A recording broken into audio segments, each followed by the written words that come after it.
Hey everyone, things are getting pretty wild out there right now. For the first time in nearly 2 decades, the U.S. housing market is actually starting to cool off in a meaningful way. Out of the top 50 major metro areas, 47 are showing signs of weakness.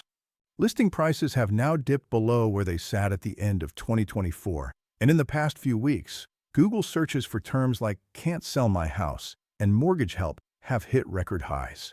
To give you an idea of how unbalanced things have become, there are currently more than 600,000 more homes listed for sale than there are active buyers.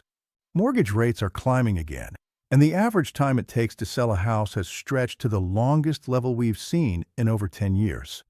That's exactly why we're diving deep today, to break down what's really happening across the entire housing market, how rising interest rates are killing buyer demand from coast to coast, where home prices are likely headed for the rest of 2026, and my honest take on what all of this means for you. Because here's the truth. Markets like this can actually create some of the best buying opportunities in years, but only if you know exactly what to watch for and how to position yourself. Before we get into the numbers, quick favor. If you like straightforward videos that cut through the hype and always back everything up with real sources, I list them all in the pinned comment. Do me a solid and hit that like button. And if you're not subscribed yet, consider joining the crew. It really helps the channel grow. Also, a huge thank you to Rocket Money for sponsoring today's video. I'll tell you more about them in a minute. All right, let's talk about where we actually stand right now in early 2026. The numbers are pretty eye-opening. One thing you always have to remember with housing headlines is that most of the data you see is already stale by the time it reaches you. A lot of those reports are based on contracts that were signed weeks or even months ago, under totally different interest rate and inventory conditions than what buyers and sellers are dealing with today. You might read that home prices rose 0.3% year over year, but that figure was pulled in December and doesn't reflect the recent spike in mortgage rates, the wave of price cuts, or the growing pile of unsold homes sitting on the market, all the real signals that show where things are actually heading. As of right now, mortgage rates have climbed back to their highest level in 3 months.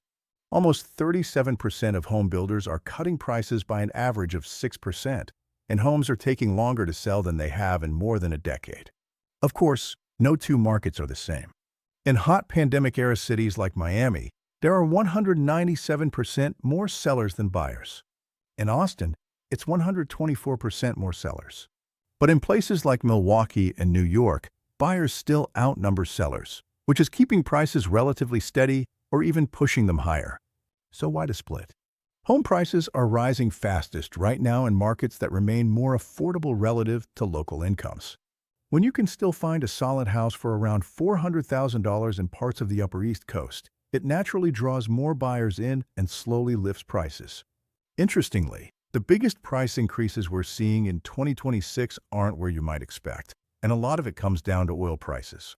Here's the connection most people miss.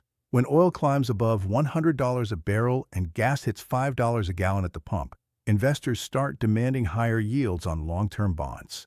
That pushes up the 10-year Treasury yield, which directly drives mortgage rates higher. That's exactly why the market is already pricing in the chance of a rate hike as soon as April. To put it in perspective, every 1% increase in mortgage rates typically reduces a buyer's purchasing power by about 10%.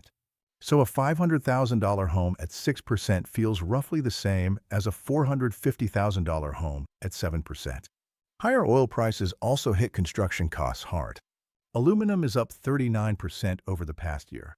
Steel is up 20%, and those extra costs almost always get passed on to the buyer. All of this means higher oil prices hurt housing affordability in 2 ways.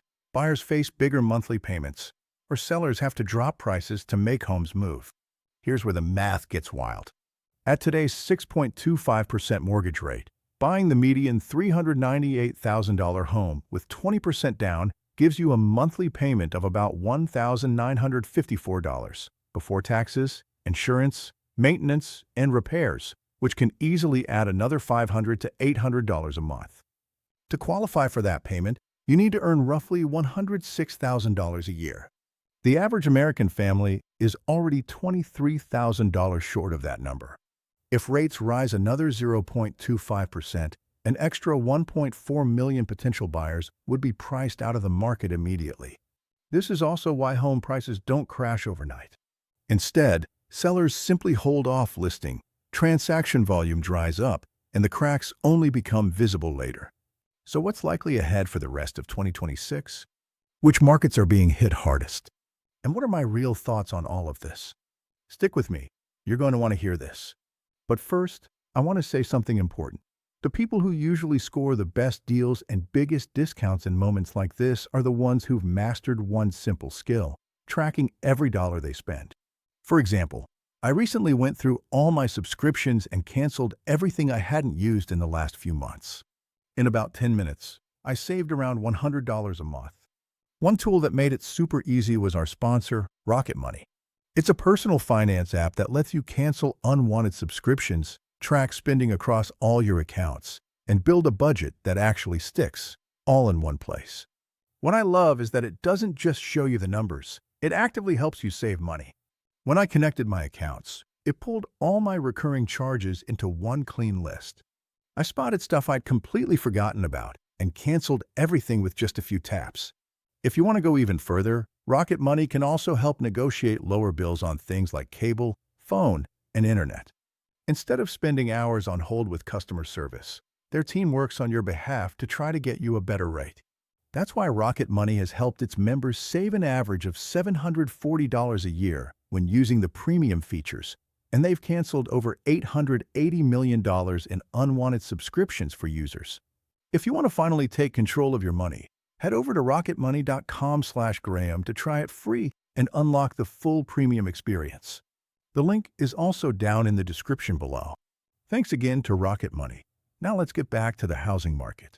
All right, so which areas are being hit hardest right now? And what does this mean for the rest of 2026? Let's talk about the real villain behind home prices: inflation. Here's what most people get wrong when they read the headlines. They see that median home prices rose another 0.3% over the last year and think prices only go up. But when you adjust for 2.4% inflation, that home didn't actually get more expensive. It lost about 2.1% in real purchasing power. And that kind of real-term decline is becoming more and more common across the country. To put it in perspective, for the first time in years, wage growth of 3 to 4% in 2026 is actually outpacing home price growth. The gap between what people earn and what homes cost is finally starting to narrow, slowly, but it's happening. Economists call this a real terms correction, and so far it's one of the healthiest ways for an overheated market to reset. Instead of a dramatic 30% crash that wipes out decades of equity, home prices simply trade sideways while incomes gradually catch up. No panic selling, no forced liquidations. The market just flattens while paychecks start to catch up. In fact, Redfin recently called this the Great Housing Reset, the first time since the Great Recession that incomes are expected to rise faster than home prices for a sustained period. Of course, your zip code matters way more than any national headline. The strongest price gains right now are in places like Milwaukee, up 10% year over year, North Dakota, up 6.4%, Delaware, up 6.3%, and Illinois, up 6.1%. On the flip side, the biggest declines are in Florida, down 2.73% statewide, Colorado, down 1.5%, and on the city level, Oakland is down 9.1%, Dallas down 3.8%, and Austin down 5.9% after already falling 20% from its peak. The reason is straightforward. These were some of the hottest pandemic markets. Builders flooded them with new supply while prices were surging. Now that migration has slowed, affordability has worsened, and insurance costs have skyrocketed. More sellers are trying to exit while fewer buyers are stepping in, creating real downward pressure. And nothing illustrates this better than the condo market right now. There are currently 83% more condos listed than there are buyers. HOA fees and insurance costs are exploding, especially in Florida, where the average premium is nearly $3,200 a year. Because condos usually appreciate slower than single-family homes, they tend to feel the pain first when the market cools. So what does all of this mean for the rest of 2026? What are the newest policy ideas being floated to help affordability? And what are my real thoughts on where we go from here? Let's break it down. First, the 2026 price forecasts. According to S&P, across the 20 largest cities, national home prices grew just 1.3% for the full year, the weakest annual gain since 2011, when prices actually fell 3.9%. Breaking it down further, 2025's gains were split. Prices rose 2.6% in the first half of the year, but fell 1.3% in the second half. That downward trend has carried into 2026. Realtor.com reports that the median list price is down 2.4% year-over-year, marking the 18th straight week of flat or negative growth and the 5th consecutive week where prices are 2% or more below last year's levels. Forecasts for the rest of the year vary widely. Redfin expects just 1% growth. The National Association of Realtors is calling for 4%. Zillow has revised down to 0.7%, and JP Morgan is forecasting essentially zero appreciation, which, after inflation, means real declines in many markets. The Trump administration has proposed several ideas to improve affordability. The first is a $200 billion mortgage buyback program. In January, Trump directed Fannie Mae and Freddie Mac to purchase $200 billion of their own mortgage-backed securities, basically a government move to push rates lower. It worked briefly. Rates dipped about 0.2%, but that effect has already faded. Why? Because $200 billion, while sounding huge, is only about 1.4% of the entire mortgage market. Since it's a one-time injection rather than an ongoing program, its impact is limited. Plus, cheaper financing doesn't fix affordability. It just lets buyers pay more for the same house. Second idea, banning large institutional investors from buying single-family homes. The logic is that Wall Street firms are competing with regular buyers, so removing them should free up more inventory. The problem? Institutional investors make up less than 1% of the single-family market, so removing them won't meaningfully improve affordability for most people. Third, portable mortgages. The idea is that you could take your existing low-rate mortgage, say 3%, with you when you sell and buy another home, instead of being forced into today's 6% plus rates. That would help unlock a lot of frozen inventory as people trade up. I love the concept, but banks hate it. They're already sitting on billions in underwater low-rate loans. Making them portable would lock in huge losses for the banks, so this one probably won't happen without major changes. Fourth, building on federal land. The government owns 28% of all land in the U.S. The plan is to set up a task force to identify parcels near existing cities that could be developed for affordable housing. While most federal land is in remote areas, the Wall Street Journal estimates that 7.3% already overlaps with urban zones. It's a good long-term idea, but even in the best case, it wouldn't deliver meaningful supply for at least 5 to 10 years. So here's my honest take on what all of this really means for you. I don't believe we're heading for a 2008-style crash. There are simply too many homeowners with substantial equity for prices to collapse meaningfully. However, I do think the easy money era in real estate is officially over.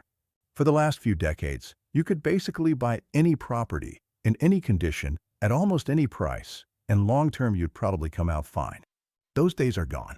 In today's market, you have to be much more deliberate. Check the location carefully, make sure the price makes sense, run all your costs, and be honest about how long you plan to hold it. That's why I think there are actually some decent opportunities right now, especially if the seller is motivated and willing to offer concessions to account for the softer market ahead.